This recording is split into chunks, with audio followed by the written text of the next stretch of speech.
أعوذ بالله من الشيطان الرجيم. بسم الله الرحمن الرحيم.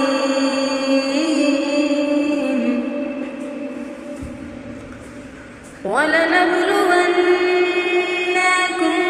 بشيء من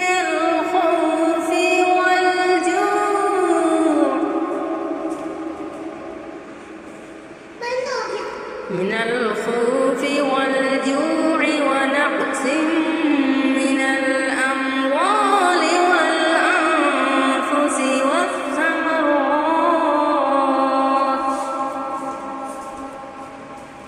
وبشر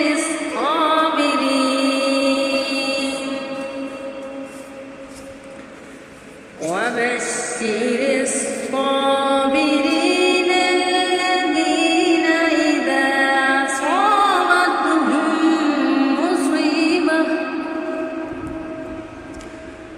أصابتهم مصيبة قالوا إنا لله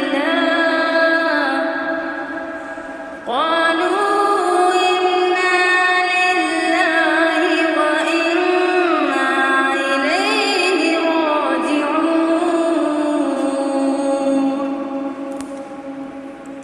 صدق الله.